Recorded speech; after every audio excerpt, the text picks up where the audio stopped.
कौन था मोहम्मद रफ़ी और किशोर कुमार में बड़ा सिंगर? 4 अगस्त का दिन म्यूज़िक इंडस्ट्री के लिए बेहद ख़ास है, क्योंकि इस दिन दिग्गज गायककार किशोर कुमार का जन्म हुआ था। वो हर जनरेशन के लिए बेहतरीन सिंगर्स में शुमार किए जाते हैं। इस मौके पर हम आपको मोहम्मद रफ़ी और किशोर कुमार के बारे में कुछ ख़ास बातें बताने जा रहे हैं। अपनी बेहतरीन गायकी के लिए पहचाने जाने वाले सिंगर किशोर कुमार का जन्म मध्य प्रदेश के खंडवा में हुआ था और किशोर कुमार सिंगर के साथ साथ एक बेहतरीन एक्टर के तौर पर भी पहचाने जाते हैं। उन्होंने हिंदी फिल्म के अलावा बंगाली, मराठी, असमी, गुजराती, कन्नड़, भोजपुरी, मलयालम, उड़िया और उर्दू समेत कई भारतीय भाषाओं में गाया था। आज इस वीडियो में हम मोहम्मद रफ़ी और किशोर कुमार के बारे में वो बातें बताने जा रहे हैं जिस पर हमेशा लोग चर्चा करते हैं। दोनों को लेकर एक सवाल हमेशा उठता रहा है कि कौन बड़ा सिंगर था। हालांकि इसका जवाब एक बार खुद किशोर कुमार ने भी दिया था। हिंदी सिनेमा के सबसे कामयाब गायकों में शुमार किए जाने वाले मोहम्मद रफ़ी ने अपने दौर में उन्होंने एक अलग पहचान बनाई थी जिसकी बराबरी करने के बारे में आज के सिंगर सोच भी नहीं सकते हैं। रफ़ी साहब ने 1940 के दशक से 1980 तक तकरीबन 26,000 गाने गाए। इनमें न सिर्फ फिल्मी गाने बल्कि गज़ल, भजन, देशभक्ति गीत, कव्वाली के अलावा इलाकाई भाषाओं में गीत गाए। मोहम्मद रफ़ी के साथ साथ एक और सिंगर का जिक्र करना भी ज़रूरी है जिनका नाम है किशोर कुमार। किशोर कुमार अपने एक अलग अंदाज के लिए पहचाने जाते हैं। दोनों सिंगरों ने बहुत नाम कमाया। यही वजह है कि कई बार ये भी आवाज़ उठी है कि मोहम्मद रफ़ी और किशोर कुमार में से कौन बड़ा सिंगर था।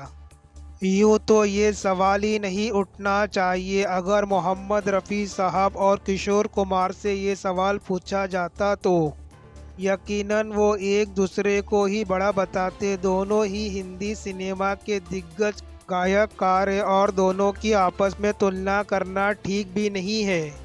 और ये सवाल अब से नहीं बल्कि उनके दौर से ही शुरू हो गया था।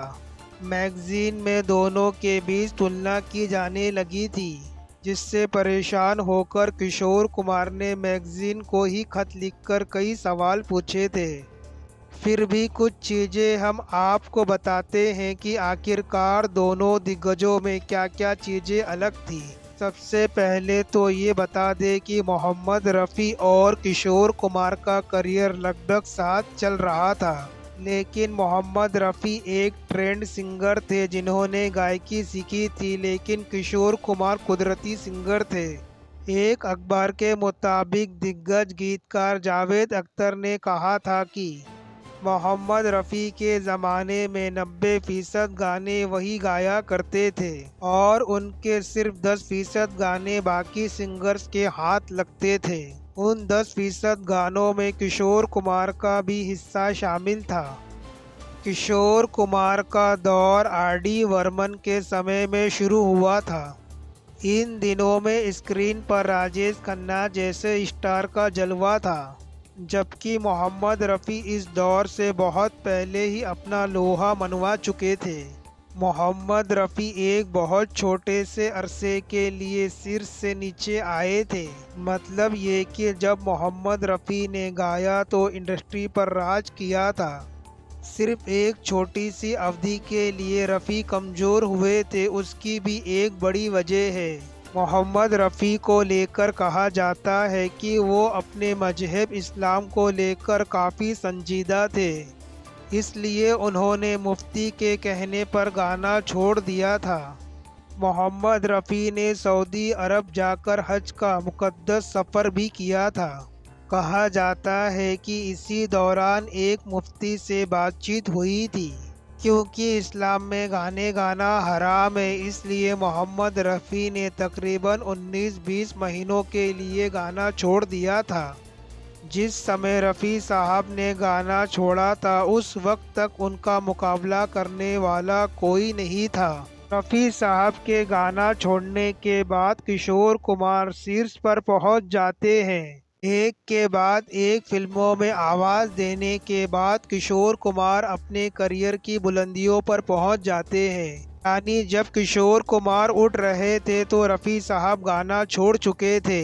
हालांकि एक लंबे अरसे के बाद रफ़ी साहब वापसी करते हैं और साल 1974 से लेकर साल 1975 में उनको लोगों से वही प्यार मिला जो उनको मिला करता था। रफ़ी बड़े सिंगर या किशोर कुमार, ये सवाल बहुत पुराना है। जब फिल्मी मैगजीन में ये सवाल पूछे जा रहे थे तो किशोर कुमार ने खुद एक पत्रिका को खत लिखकर कहा था कि मुझे इस तुलना से बहुत तकलीफ़ होती है। मैं रफ़ी साहब की बहुत इज्जत करता हूं और उनके सामने खुद को कुछ भी नहीं समझता। अगर दोस्तों मेरी वीडियो आपको पसंद आए तो लाइक करें, शेयर करें, कमेंट करें और अगर आप नए हैं तो मेरे चैनल को सब्सक्राइब करें, क्योंकि सब्सक्राइब करने में कोई पैसा नहीं लगता, बिल्कुल फ्री है। फिर मिलेंगे हम एक नेक्स्ट वीडियो में, जब तक के लिए बाय, टेक केयर एंड जय हिंद।